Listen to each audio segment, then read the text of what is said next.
সম্মানিত দর্শক শ্রোতা, আশা করি যে যেখানে আছেন ভালো আছেন, সুস্থ আছেন। আমি এখন দাঁড়িয়ে আছি আটগাঁও ইউনিয়নের বারবনের পাড়ে। এই অঞ্চলের বড় হাওরগুলোর মধ্যে একটা, এবং এটার একদিকে আছে আটগাঁওর এক অংশ, আরেকদিকে আছে বরগাঁও, আরেকদিকে আছে হলো খালিয়াজুরির অন্য পার্ট। এটা রোয়াইল যুগিমারা, এটা খালিয়াজুরিতে পড়ছে। আর এই পাশে আছে হলো, মাঝখানে আসে হলো কাশীপুর। এই হাওর অনেক বড়, কিন্তু এখানকার মানুষ ধান কাটতে পারে নাই। 100 ভাগের ভিতরে 90 ভাগ মানুষই ধান কাটতে পারে। আপনারা যে দেখছেন পানি, এটা আসলে এই অর্থে পানি না, এটার নিচে ধান আছে। কিন্তু এই যে ধান, এই ধান কোনো বন্যার পানিতে যায় না, এটা গেছে বৃষ্টির পানিতে। এবং বৃষ্টির পানিতে অতীতে এই অঞ্চলের মানুষ কখনো এগুলো দেখে নাই যে বৃষ্টির পানি যে এরকম হয়। এই বৃষ্টির পানি এখান থেকে নিষ্কাশনের কোনো ব্যবস্থা নেই। পানি যাবে কোথায়? বৃষ্টিতে হচ্ছে, কিন্তু পানি যাওয়ার ব্যবস্থা নেই।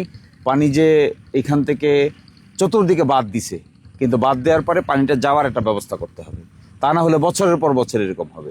বৃষ্টি যখনই আসবে তখনই বৈশাখ মাস এই দেশের মানুষের মনের ভিতরে দুরু দুরু করতে থাকে, কোন সময় শিলাবৃষ্টি আসলো, কোন সময় বন্যা আসলো, কোন সময় পানি জমে গেল। এই অবস্থায় এসে এই আটগাঁওর আমি বেশ কয়েকটা হাওর আপনাদেরকে সকাল থেকে দেখিয়েছি। আগামীকালকে আমি দিরাই থানায় কয়েকটা হাওর দেখাবো। তো এখানে এত বড় হাওর দেখবেন, হাজার হাজার মন ধান, কিন্তু ধান কই? ধান তো নাই। সবচেয়ে গুরুত্বপূর্ণ হলো এই কৃষক বাঁচবে কি করে, চলবে কি করে, তারা খাবে কি, তাদের সন্তানাদি লেখাপড়া করবে কি করে, তারা কারেন্টের বিল দিবে, যে কারেন্টের বিল দিবে কোথা থেকে, তারা যে দিন শেষে দুমুঠো ভাত খাবে পেট ভরে, এই ব্যবস্থা তো নাই। তাদের জন্য সরকার বলছেন 3 মাসের ব্যবস্থা করবেন, কিন্তু 3 মাসের ব্যবস্থা তো কাজ হবে না। এখানে সমন্বিত পরিকল্পনা দরকার হবে, যে ভবিষ্যতে আর এরকম কোনোদিন হবে না। শিলাবৃষ্টিতে যদি যায় সেটা ভিন্ন হিসাব, কিন্তু পানি জমে বৃষ্টির পানিতে পানি নিষ্কাশনের ব্যবস্থা নাই, তাই চলে যাচ্ছে, এটা তো অন্যরকম হিসাব। এটা মানুষের সৃষ্টি, মানুষ এখান থেকে চাইলেই বাঁচতে পারেন। আমি সরকারকে বলবো, 1-2টা অনুদান দেওয়ার ব্যবস্থা করার নাম কৃষক বাঁচানো না। আপনারা করবেন হলো সমন্বিত পরিকল্পনা করবেন।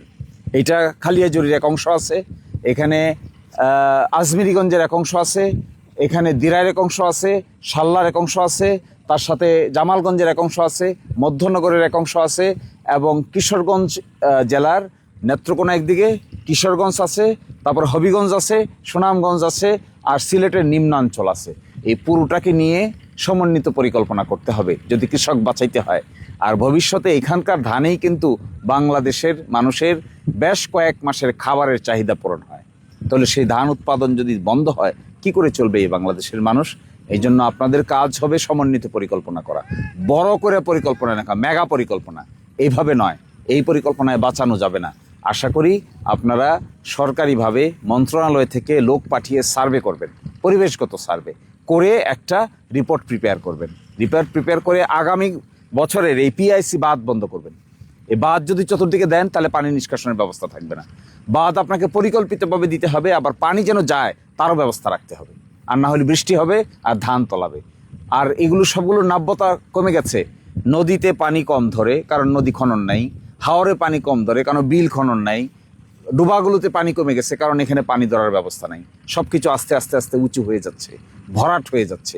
এই ব্যবস্থাগুলোর দিকে নজর দিবেন, আর আমাদের যতটুকু সম্ভব আমরা সহযোগিতা করে যাব, অবশ্যই শেষ পর্যন্ত যার যতটুকু আছে। সকলেই ভালো থাকবেন, সুস্থ থাকবেন। আজকের মতো এখানে বিদায় নিচ্ছি। আল্লাহ হাফিজ।